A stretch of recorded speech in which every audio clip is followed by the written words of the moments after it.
ہم سب جانتے ہیں کہانیاں سننا تو سب کو بہت پسند ہوتا ہے۔ اگر آپ کو بھی ہماری کہانیاں پسند ہیں تو ہمارے چینل کو لائک کریں اور سبسکرائب کر دیں۔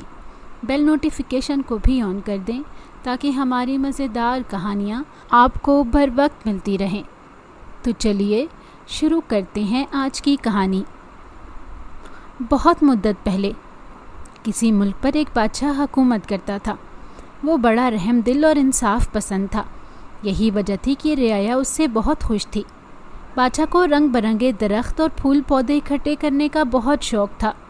اس نے اپنے محل کے ساتھ ایک باغ بنوایا ہوا تھا جس میں دور دور سے ممالک سے منگوائے ہوئے درخت اور پھول پودے تھے۔ بادشاہ روزانہ باغ کی سیر کرتا تھا۔ ایک رات بادشاہ سو رہا تھا کہ اس نے خواب دیکھا کہ آسمان سے 4 خوبصورت پریاں اتریں اور زمین پر ٹہلنے لگیں۔ پھر ایک پری نے دونوں ہاتھ ہوا میں لہرائے تو ایک بڑا سا درخت بن گیا۔ اس درخت کا تنا سونے کا تھا۔ اب دوسری پری نے ہاتھ لہرائے اور وہ درخت کی شاخیں بن گئیں۔ یہ شاخیں چاندی کی تھیں۔ تیسری پری نے بھی ایسا ہی کیا اور پتوں کی شکل اختیار کر گئی۔ پتے ہیرے جواہرات کے تھے۔ تینوں پریوں کی جگہ اب ایک انتہائی خوبصورت درخت کھڑا تھا جس کے ہیرے کے پتے آپس میں ٹکراتے تو بڑی دلکش آواز پیدا ہوتی۔ اب چوتھی پری کی باری تھی۔ اس نے ہاتھ لہرائے اور سنہری سیب بن کر شاخوں سے لٹکنے لگے۔ اسی وقت ایک کالا گدھ نمودار ہوا اور درخت پر بیٹھ کر اپنی بھدی سی آواز میں گانے لگا۔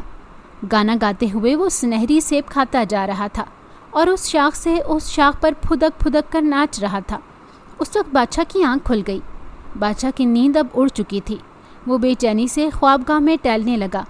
اس کے دل میں شدت سے یہ خواہش پیدا ہوئی کہ ایسا عجیب اور خوبصورت درخت اس کے باغ میں ہونا چاہیے۔ صبح ہوئی تو بادشاہ نے شاہی نجومی کو طلب کیا اور اپنا خواب سنا کر پوچھا، آخر وہ کیسی پریاں تھیں، کہاں سے آئی تھیں اور میں انہیں کس طرح درخت حاصل کر سکتا ہوں، اور اتنے خوبصورت درخت پر بیٹھنے والا کالا گدھ کیا تھا؟ نجومی نے فوراً حساب لگایا اور بولا کہ بادشاہ سلامت، غیب کا علم تو اللہ جانتا ہے، مگر اس نے جو مجھے علم دیا ہے اس کے مطابق وہ پریاں کوہ کاف کے ایک ظالم جادوگر کی قید میں ہیں۔ اس کا نام ڈھم ڈھم جادوگر ہے۔ آپ نے درخت پر جو کالا گدھ دیکھا تھا وہ ڈھم ڈھم جادوگر ہی تھا۔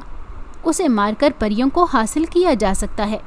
بادشاہ نے فوراً اعلان کروا دیا کہ جو بھی کوہ کاف جا کر ڈھم ڈھم جادوگر کو مار کر 4 پریوں کو آزاد کرا کے لائے گا اسے آدھی سلطنت دے دی جائے گی۔ سلطنت کے لالچ میں بہت سے نوجوان گئے مگر اس جادوگر سے بچ نہ سکے۔ بادشاہ کے وزیر کا ایک بیٹا تھا جسے بادشاہ اپنے بیٹوں کی طرح چاہتا تھا۔ وہ بڑا بہادر اور رحم دل انسان تھا۔ اس نے جب بادشاہ کو اداس دیکھا تو کوہ کاف جانے کا ارادہ کیا اور ایک رات محل سے نکل پڑا۔ وزیر زادے کو علم نہ تھا کہ کوہ کاف کدھر ہے۔ وہ تو اللہ کے بھروسے نکل کھڑا ہوا، اور جو لوگ خدا پر بھروسہ رکھتے ہیں اور اسی سے مدد مانگتے ہیں، اس کی دل سے عبادت کرتے ہیں، اللہ ان کی مدد ضرور کرتا ہے۔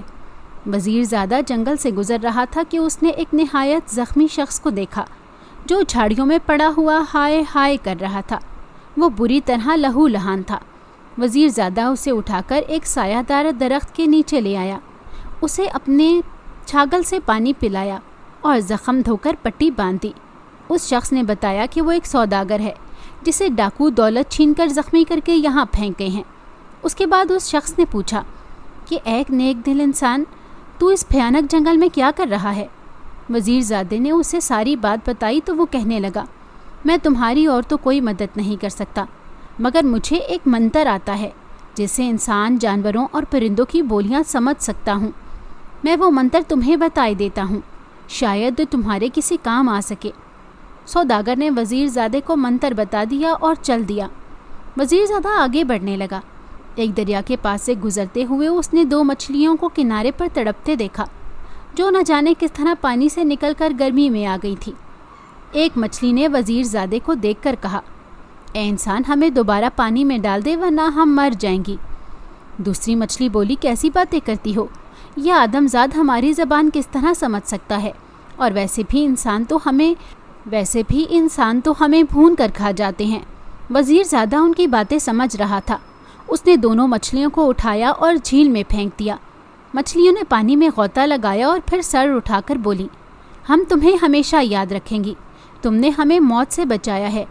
کاش کبھی وہ وقت آئے جب ہم تمہاری مدد کر سکیں۔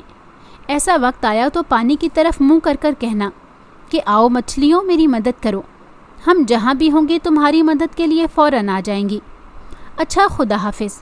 مچھلیاں غوطہ لگا کر پانی میں چلی گئیں اور وزیر زادہ آگے بڑھ گیا۔ کچھ آگے جا کر اس نے چیونٹیوں کی ایک لمبی قطار دیکھی۔ اسی وقت اسے چیونٹی ملکہ کی آواز سنائی دی، کاش یہ انسان اس راستے سے ہٹ جائے ورنہ اس کے پاؤں تلے آ کر میری رعایا کی بہت بڑی تعداد مر جائے گی۔ وزیر زادے نے یہ سنا تو دوسرے راستے کی طرف مڑ گیا۔ چیونٹیوں کی ملکہ کہنے لگی، میں ہمیشہ تمہیں یاد رکھوں گی، اگر کبھی میری مدد کی ضرورت پڑے تو مجھے پکار لینا۔ وزیر زادہ چلا جا رہا تھا کہ اسے مدد مدد کی باریک سی آواز سنائی دی۔ اس نے ادھر ادھر دیکھا، کوئی نہ تھا، مگر مدد مدد کی آواز آ رہی تھی۔ وزیر زادے نے کان لگا کے سنا تو معلوم ہوا کہ یہ آواز سامنے والی جھاڑیوں میں سے آ رہی تھی۔ وہ اس طرف بڑھا تو دیکھا کہ ایک بونا انسان جھاڑیوں میں پھنسا ہوا ہے۔ یہ بونا انسانی انگوٹھے کے برابر تھا۔ وزیر زادے نے اسے اٹھا کر ہتھیلی پر رکھ لیا۔ بونا کہنے لگا، میں اس جنگل کے بونوں کا بادشاہ ہوں، میری سلطنت ایک درخت کے نیچے واقع غار میں ہے۔ آج میں غار سے باہر نکل کر سیر کر رہا تھا کہ ایک چیل نے جھپٹا مارا اور مجھے پنجوں میں دبوچ کر لے اڑی۔ میں نے شور مچایا تو چیل نے گھبرا کے مجھے چھوڑ دیا اور میں ان جھاڑیوں میں آ گرا۔ میں یہاں سے خود نہیں نکل سکتا تھا۔ شکر ہے کہ تم آ گئے اور میری مدد کی۔ کیا میں تمہارے کسی کام آ سکتا ہوں؟ وزیر زادے نے اسے بات بتائی تو وہ کہنے لگا، اس ڈھم ڈھم کی ایسی کی تیسی، میں تمہیں ایک چادر دوں گا۔ اس چادر کی خاصیت یہ ہے کہ اسے اوڑھ لیا جائے تو انسان سب کی نظروں سے اوجھل ہو جاتا ہے۔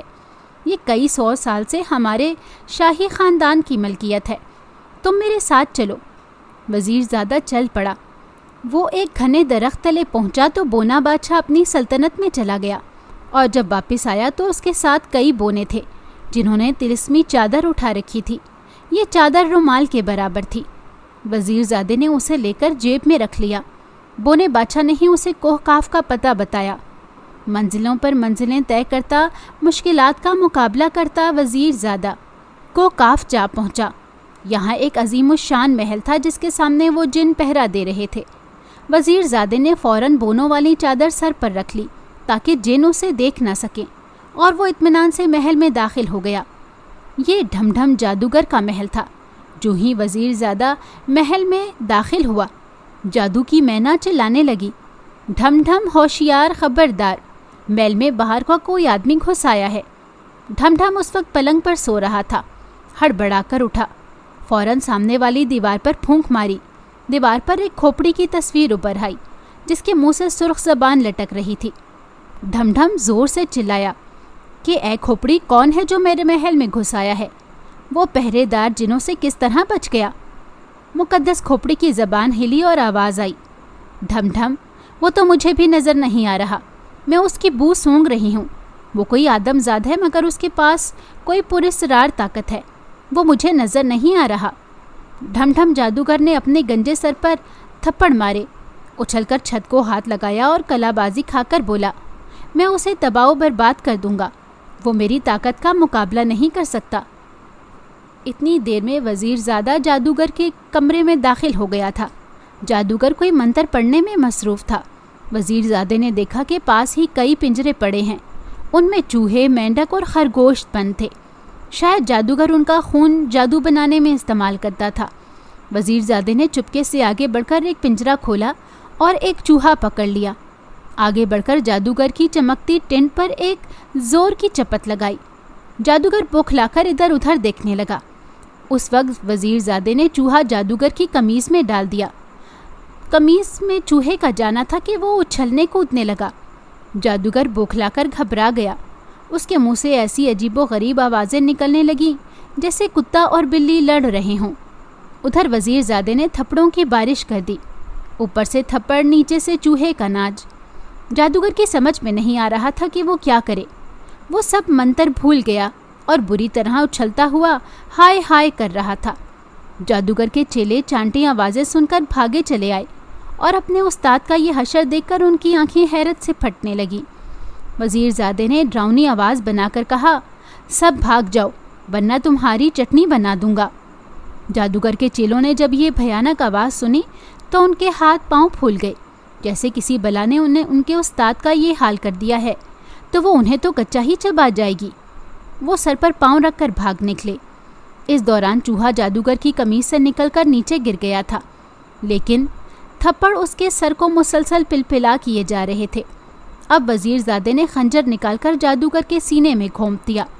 جادوگر کے حلق سے چیخ نکلی اور وہ تڑپ تڑپ کر ہلاک ہو گیا۔ چاروں پریاں اب آزاد ہو چکی تھیں۔ شہزادے نے طلسمی چادر سر سے اتاری اور ان کے سامنے ظاہر ہو گیا۔ انہیں ساری کہانی سنائی تو وہ بڑی شکر گزار ہوئیں۔ پہلی پری نے کہا کہ اے آدمزاد، ہم پر تیرا احسان ہے، لیکن ہم اس وقت تیرے ساتھ نہیں جا سکتی جب تک تم ہماری 2 شرطیں پوری نہ کر دو۔ وزیر زادے نے پوچھا کہ وہ شرطیں کیا ہیں؟ پری نے اپنی انگلی سے انگوٹھی اتاری اور پاس بہتے دریا میں پھینک کر بولی، پہلی شرط تو یہ ہے کہ اسے 24 گھنٹوں کے اندر اندر پانی میں سے ڈھونڈ کر لاؤ۔ ہم کل صبح تمہارے پاس آئیں گی۔ یہ تو ناممکن سی بات تھی۔ وزیر زادہ دن بھر دریا میں غوطے لگا لگا کر انگوٹھیاں تلاش کرتا رہا، مگر کچھ ہاتھ نہ آیا۔ شام کے وقت وہ تھک ہار کر دریا کے کنارے پر اداس بیٹھا تھا کہ اچانک سے اسے مچھلیوں کا خیال آیا۔ یہ وہی دریا تھا جو جنگل سے کوہکاف کے آگے تک بہتا تھا۔ وزیر زادے نے مچھلیوں سے مدد لینے کا فیصلہ کیا اور پانی میں جھک کر بولا، آؤ مچھلیوں میری مدد کرو۔ اتنا کہنا تھا کہ پانی میں ہلچل پیدا ہوئی اور دونوں مچھلیوں نے پانی سے سر نکال کر کہا کہ ہم حاضر ہیں، بتاؤ ہم تمہاری کیا مدد کر سکتی ہیں۔ وزیر زادے نے انہیں انگوٹھی ڈھونڈنے کا کہا۔ مچھلیاں منٹوں میں انگوٹھی لے آئیں اور وزیر زادے کے حوالے کر کے چلی گئیں۔ صبح جب پریاں آئیں تو وزیر زادے نے انگوٹھی انہیں دے دی۔ تب چاروں پریوں نے باجرے کے 4 تھیلے زمین پر بکھیر دیے۔ بڑی پری نے کہا، تمہیں یہ بیج کل صبح تک اکٹھے کرنے ہیں، اگر تم کامیاب ہو گئے تو ہم تمہارے ساتھ چلی جائیں گی۔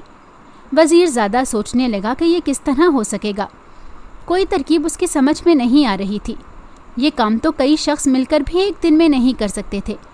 وزیر زادہ یہ سوچ کر اداس ہو گیا کہ وہ یہ شرط پوری نہیں کر سکے گا اور ناکام واپس جائے گا۔ اچانک وزیر زادہ اچھل پڑا۔ اسے چیونٹیوں کی ملکہ یاد آ گئی۔ وہ یقیناً اپنی رایا کے ساتھ مل کر یہ کام کر سکتی ہے۔ وزیر زادے نے جنگل کی طرف منہ کر کے کہا کہ آؤ چینٹیوں، میری مدد کرو۔ کچھ ہی دیر بعد چیونٹیوں کی ایک بڑی فوج آتی دکھائی دی۔ ان کے آگے ملکہ چیونٹی تھی۔ اس نے کہا، تم نے ہمیں پکارا، ہم آ گئیں، بتاؤ ہمارے لیے کیا حکم ہے؟ وزیر زادے نے کہا، مجھے زمین پر بکھرے ہوئے یہ بیج اکٹھے کر کے دے دو۔ ارے یہ بھی کوئی کام ہے؟ چیونٹی ملکہ نے ہنس کر کہا اور اپنی تمام رعایا سمیت کام میں لگ گئی۔ چند گھنٹوں میں انہوں نے باجرے کے تمام بیج اکٹھے کر کے دیے اور چلی گئیں۔ اگلے دن سورج طلوع ہوا تو چاروں پریاں آ گئیں۔ بیج اکٹھے دیکھ کر وہ حیران ہوئیں۔ وزیر زادے نے ان کی ساری شرطیں پوری کر دی تھیں، چنانچہ وہ اس کے ساتھ چلنے پر رضامند ہو گئیں۔ پریوں نے وزیر زادے کو اٹھایا اور اس کے ملک پہنچ گئیں۔